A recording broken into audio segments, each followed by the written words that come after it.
C'est le cœur serré que je vous dis aujourd'hui qu'il faut cesser le combat. Nous croyons que l'honneur des Français consiste à continuer la guerre aux côtés de leurs alliés. Il faut choisir. Les chefs rebelles ont choisi l'émigration et le retour au passé. J'ai choisi la France et son avenir. C'est de la sénilité ou bien de la trahison. C'est moi seul que l'histoire jugera. Qui a troqué sa croix de Lorraine pour le portrait du maréchal? Et la voie étant libre, la ligne Maginot débordée, la puissance allemande a frappé vers le centre de la France.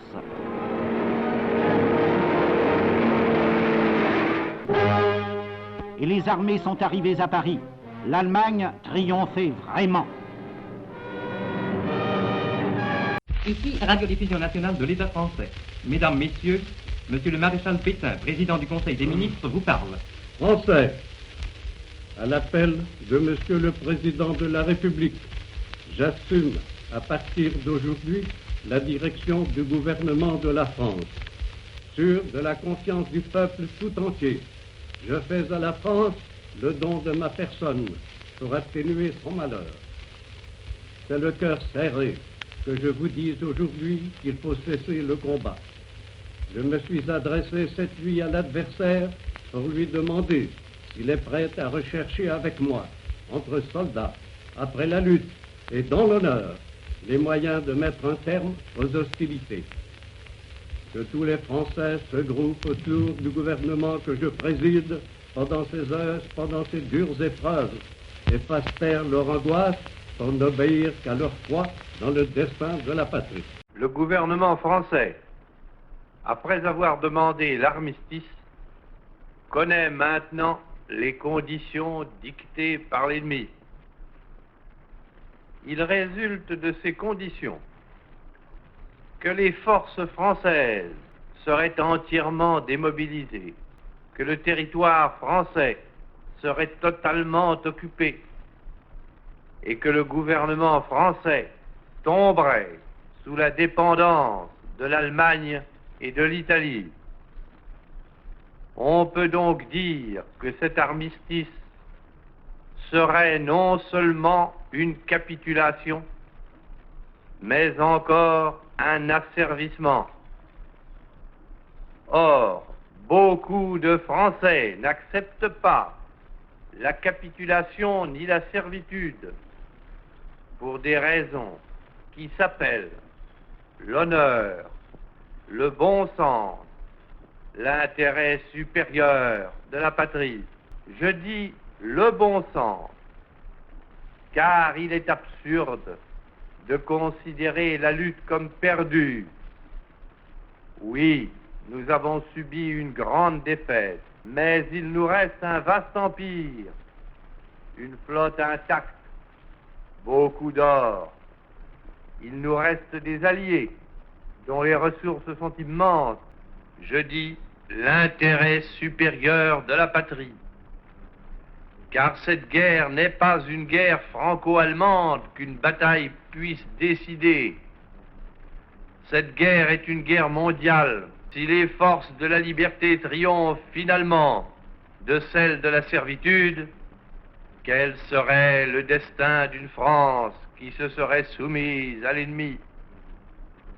L'honneur, le bon sens, l'intérêt supérieur de la patrie commande à tous les Français libres de continuer le combat. La demande d'armistice était inéluctable. Cet échec vous a surpris. Vous souvenant de 1914 et de 1918, vous en cherchez les raisons. Je vais vous les dire. Moins fort qu'il y a 22 ans, nous avions aussi moins d'amis. Trop peu d'enfance, trop peu d'armes, trop peu d'alliés. Voilà les causes de notre défaite. Nous tirerons la leçon des batailles perdues. Depuis la victoire, l'esprit de jouissance l'a emporté sur l'esprit de sacrifice. On a revendiqué plus qu'on a servi. On a voulu épargner l'effort. On rencontre aujourd'hui le malheur. J'ai été avec vous dans les jours glorieux, chef du gouvernement. Je suis et resterai avec vous dans les jours sombres. Soyez à mes côtés. Le combat reste le même. Il s'agit de la force, de son sol, de ses fils. Ce soir, je dirai simplement, parce qu'il faut que quelqu'un le dise, quelle honte, quelle révolte se lève dans le cœur des bons Français. Inutile d'épiloguer sur les diverses conditions des armistices franco-allemands et franco-italiens. Elles se résument en ceci: la France et les Français sont pieds et poings liés, livrés à l'ennemi. Mais si cette capitulation est écrite sur le papier, innombrables sont chez nous les hommes, les femmes, les jeunes gens, les enfants qui ne s'y résignent pas, qui ne l'admettent pas, qui n'en veulent pas. Il faut qu'il y ait un soleil, il faut qu'il y ait une espérance, il faut que quelque part brille et brûle la flamme de la résistance française. L'armistice est conclu. Le combat a pris fin. En ce jour de deuil national, ma pensée va à tous les morts, à tous ceux que la guerre a meurtris dans leur chair et dans leur affection. Les conditions auxquelles nous avons dû souscrire sont sévères. Une grande partie de notre territoire va être temporairement occupée.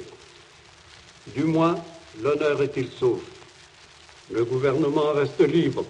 La France ne sera administrée que par des Français. Vous étiez prêts à continuer la lutte. Je le savais. La guerre était perdue dans la métropole. Fallait-il la prolonger dans les colonies? Je ne serais pas digne de rester à votre tête si j'avais accepté de répandre le sang des Français pour prolonger le rêve de quelques Français mal instruits des conditions de la lutte. Je n'ai placé hors du sol de France ni ma personne, ni mon espoir. C'est vers l'avenir que désormais nous devons tourner nos efforts. Un ordre nouveau commence. Vous avez souffert, vous souffrirez encore. Beaucoup d'entre vous ne retrouveront pas leur métier ou leur maison. Votre vie sera dure. Ce n'est pas moi qui vous bernerai par des paroles trompeuses.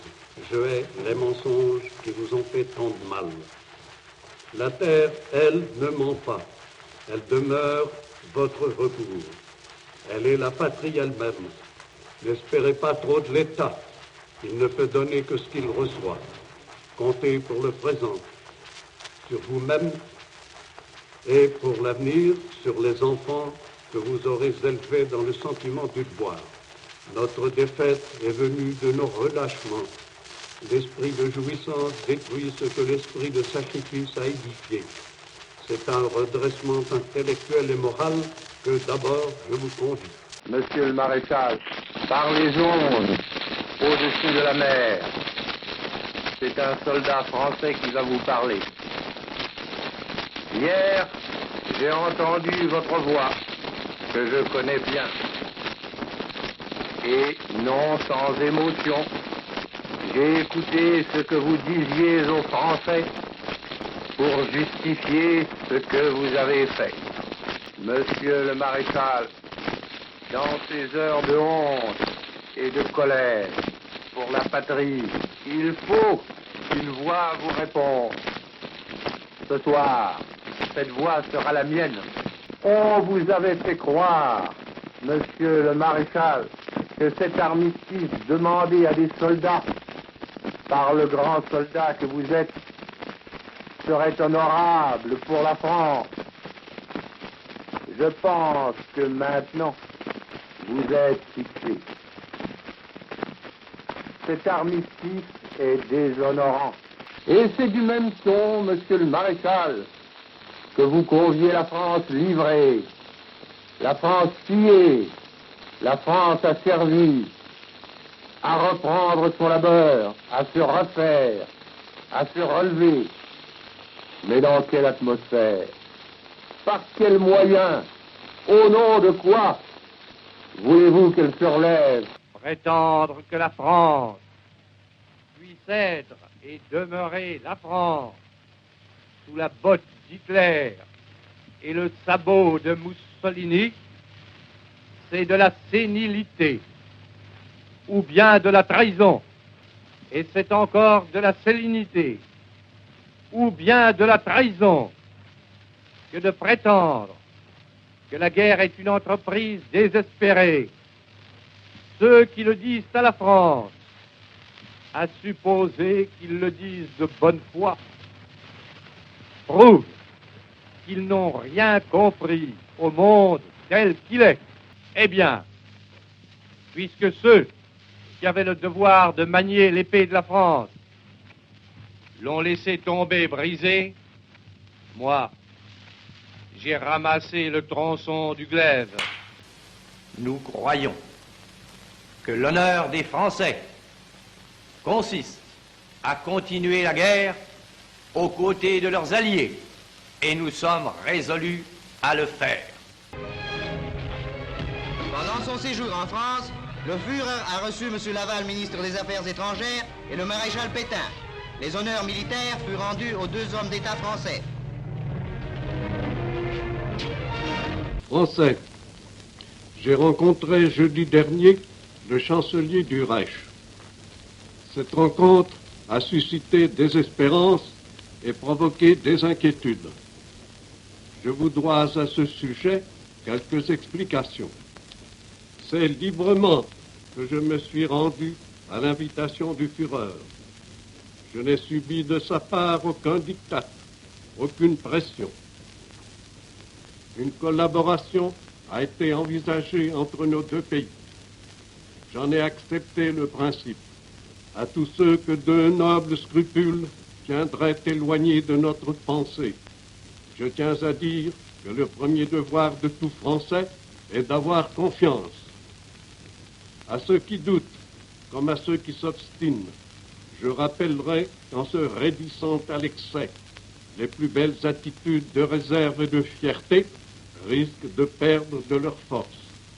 C'est dans l'honneur et pour maintenir l'unité française, une unité de 10 siècles, dans le cadre d'une activité constructive du nouvel ordre européen, que j'entre aujourd'hui dans la voie de la collaboration.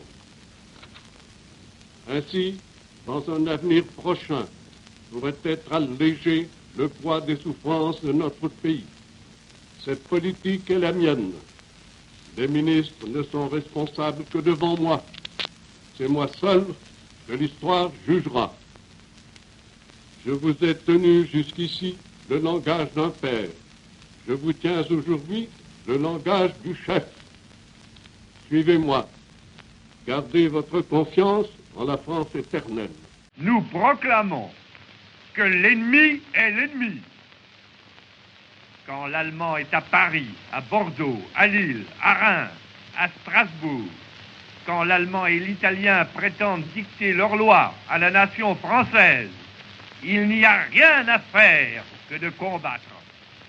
Traiter avec les ennemis, accepter leur contrôle, collaborer avec eux, c'est au sens propre du terme trahir la patrie.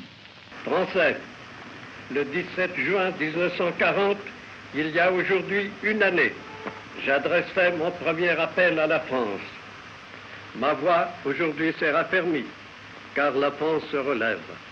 Mais bon nombre de Français se refusent à le reconnaître. Croient-ils vraiment que leur sort est plus tragique qu'il y a un an? Français, vous avez vraiment la mémoire courte. Croyez-moi, le moment n'est pas venu de vous réfugier dans l'amertume ou de sombrer dans le désespoir. Vous n'êtes ni vendus, ni trahis, ni abandonnés. Ceux qui vous le disent vous mentent et vous jettent dans les bras du communisme. Vous souffrez et vous souffrirez longtemps encore. car nous n'avons pas fini de payer toutes nos fautes. L'épreuve est dure. Beaucoup de bons Français, et parmi eux les paysans et les ouvriers, l'acceptent avec noblesse. Mais il me faut mieux encore.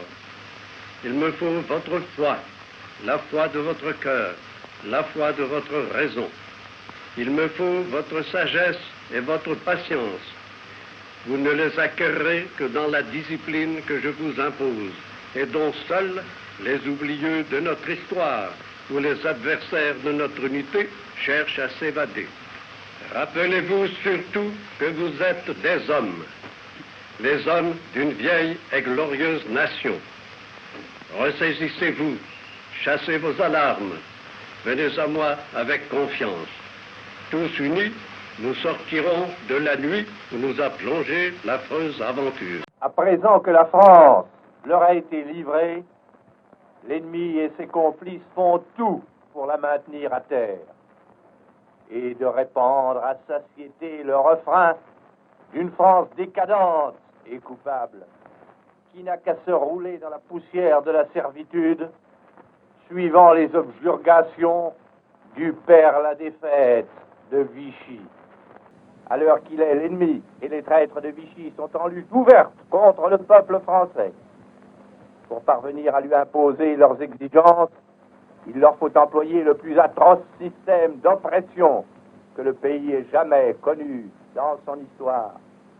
Mais leur censure de terreur, leurs mensonges de propagande, leur justice rendue dans les caves, les bâillons qu'ils enfoncent dans les bouches, les chaînes qu'ils lient autour des bras, les bâches qu'ils jettent sur les morts, n'empêchent pas le monde de savoir où sont les volontés de la France.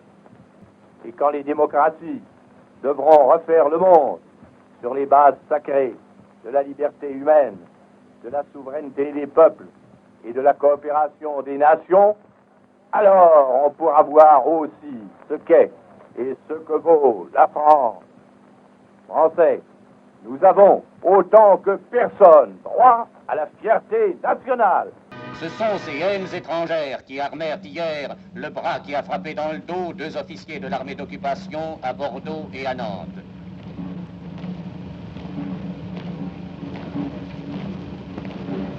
Les obsèques du lieutenant-colonel Hotz sont célébrées aujourd'hui à Nantes en présence d'une foule émue qui, par son attitude recueillie, montre qu'elle a compris l'appel du maréchal Pétain demandant aux Français de se dresser contre les complots de l'étranger. Et notre chef ajoutait « Je vous jette ce cri d'une voix brisée. Ne laissez plus faire de mal à la France. » Nous savions bien que l'Allemand est l'Allemand.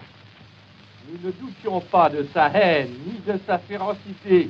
Nous étions certains que ce peuple déséquilibré ne contraindrait pas longtemps sa nature et qu'il irait tout droit au crime, parce que 2 des bourreaux de la France ont été abattus à Nantes et à Bordeaux par quelques courageux garçons. L'ennemi prend au hasard à Paris, à Lille, à Strasbourg 100, 200, 300 Français et les massacre. Naturellement, les malheureux qui à Vichy s'épouvantent d'eux-mêmes des horreurs qu'ils ont causées par leur capitulation se répandent en imprécations, non point du tout contre l'ennemi, mais contre ceux qui le frappent. Nous avons entendu hier la voix tremblante du vieillard que ces gens ont pris comme enseigne, qualifié de crime sans nom l'exécution de 2 des envahisseurs.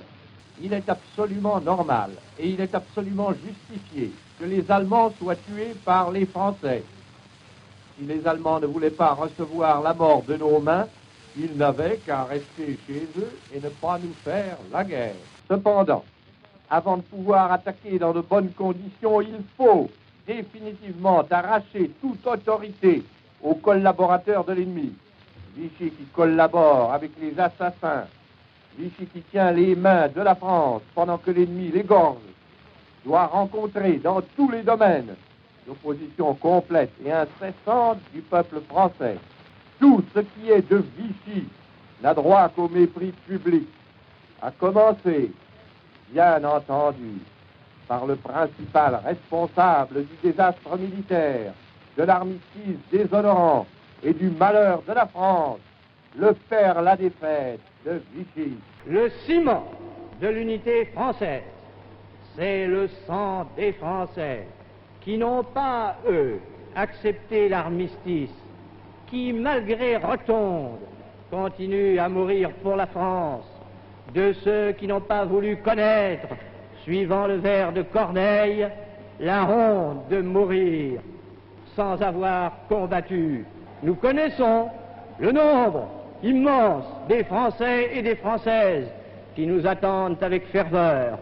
Eh bien, où sont les territoires, les troupes et les groupements qui nous ont quittés pour aller jouir des bienfaits de l'armistice ou des douceurs de l'ordre nouveau? Où est la liste de ceux qui coururent rejoindre Vichy et qui donc a accepté d'être fusillé pour confesser la collaboration? Et enfin, qui a troqué sa croix de Lorraine pour le portrait du maréchal? En vérité, tous les jours, la nation plébiscite la France combattante. C'est vers elle qu'elle se tourne, c'est en elle qu'elle se reconnaît, c'est d'elle seule qu'elle attend la direction de son combat. Il faut choisir. Les chefs rebelles ont choisi l'émigration et le retour au passé. J'ai choisi la France et son avenir. L'histoire dira plus tard ce qui vous fut épargné. Français, mes amis, libérez votre conscience des préjugés et des rancunes. Vous comprendrez mieux alors ceux qui ont la charge douloureuse de vous conduire. Malgré tant de désastres, je garde ma foi dans l'avenir de la France. Mais je vous supplie, Français, de renoncer aux stériles discussions des vaines rivalités, aux haines mortelles. Dans le malheur qui nous accable, tendons-nous des mains fraternelles. Écoutez un homme qui n'est là que pour vous et qui vous aime comme un père. Une fois de plus, je vous adjure de penser par-dessus tout au péril de mort que courrait notre pays si sur lui s'abattait la hideuse guerre civile, ou si triomphait le communisme et sa barbarie païenne. Nos misères sont immenses, mais la tempête passera et les Français recommenceront à s'aimer. Héritiers d'une vieille civilisation, fiers de notre passé, dédaigneux des menaces qui voudraient nous rayer du nombre des grandes puissances, nous pouvons hautement proclamer notre volonté de vivre, notre foi dans l'avenir et notre espoir que la paix sera rendue un jour aux hommes de bonne volonté. Il y a eu tellement de massacres causés par les avions. Oui, et les Français qui appelaient de tout leur cœur les avions autrefois, les Anglais, les Américains, qui ne savaient presque à qui se vouer, eh bien, ils ont compris l'inanité de leurs vœux d'autrefois. Ils ont compris qu'avant tout, il fallait rester français et parler français. Nous sommes menacés encore d'une invasion de la France. Qu'est-ce qui se passera à ce moment-là? C'est encore un sujet d'inquiétude et un point d'interrogation qu'on se pose. Combien de temps tout cela va-t-il durer? Enfin, il faut se ressaisir. Le mardi 6 juin à 2 h du matin, les troupes anglo-américaines débarquaient sur les côtes de Normandie. La bataille suprême est engagée. Après tant de combats, de fureur, de douleur, voici venu le choc décisif, le choc tant espéré. Bien entendu, c'est la bataille de France et c'est la bataille de la France. La France, submergée depuis 4 ans, mais non point réduite ni vaincue, la France est debout pour y prendre part. Pour les fils de France, où qu'ils soient, quels qu'ils soient, le devoir simple et sacré est de combattre par tous les moyens dont ils disposent. Derrière le nuage si lourd de notre sang et de nos larmes, voici que reparaît le soleil de notre grandeur. Français, les armées allemandes et anglo-saxonnes sont aux prises sur notre sol. La France devient ainsi un champ de bataille. Français, n'aggravez pas nos malheurs par des actes qui risqueraient d'appeler sur vous de tragiques représailles. Ce serait l'innocente population française qui en subirait les conséquences. N'écoutez pas ceux qui, cherchant à exploiter notre détresse, conduiraient le pays au désastre. La France ne se sauvera qu'en observant la discipline la plus rigoureuse. Obéissez donc aux ordres du gouvernement, que chacun reste face à son pouvoir. Les circonstances de la bataille pourront conduire l'armée allemande à prendre des dispositions spéciales dans les zones de combat. Acceptez cette nécessité. C'est une recommandation instante que je vous fais dans l'intérêt de votre sauvegarde. Je vous adjure, Français, de penser avant tout au péril mortel que courrait notre pays si ce solennel avertissement n'était pas entendu. Paris s'arrache à ses 4 années de captivité. Libération! Le général de Gaulle, qui fut le premier à vouloir cette libération, est entré à son tour dans la ville libre. Non, nous ne dissimulerons pas cette émotion profonde et sacrée.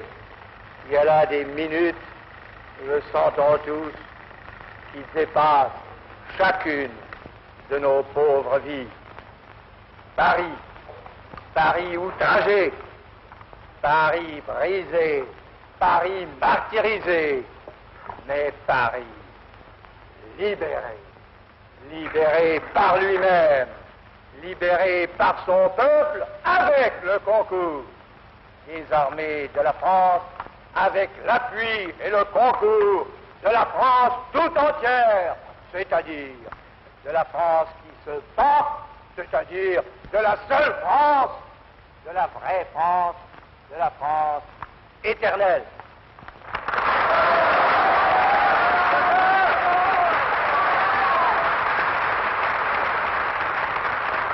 Dans le palais de Saint-Louis, au cœur de Paris, va s'ouvrir un débat immense, lourd de conséquences.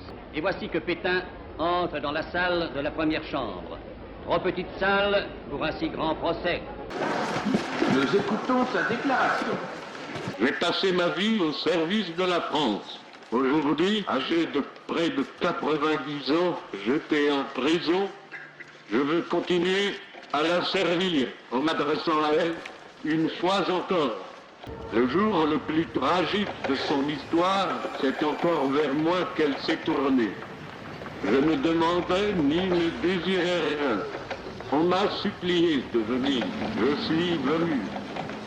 Je devenais ainsi l'héritier d'une catastrophe dont je n'étais pas l'auteur. De ce pouvoir, j'ai usé comme d'un bouclier pour protéger le peuple français.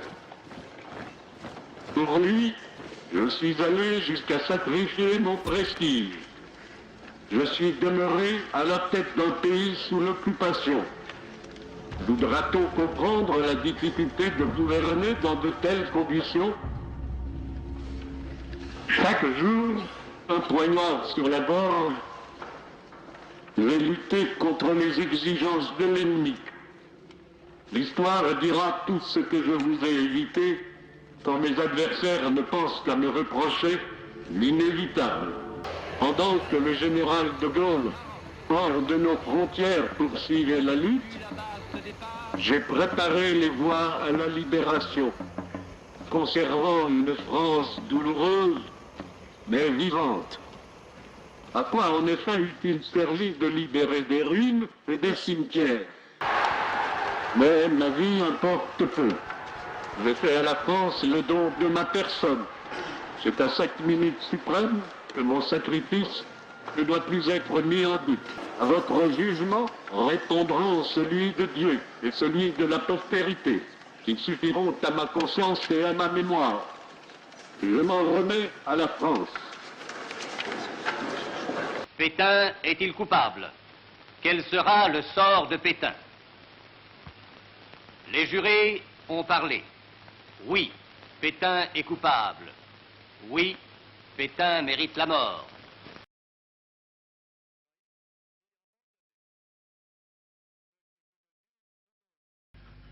Si par malheur, en d'autres temps, en l'extrême hiver de sa vie, au milieu d'événements excessifs, l'usure de l'âge mena le maréchal Pétain à des défaillances condamnables, la gloire qu'il acquit à Verdun, qu'il avait acquise à Verdun 25 ans auparavant et qu'il garda en conduisant ensuite l'armée française à la victoire, ne saurait être contestée ni méconnue par la patrie.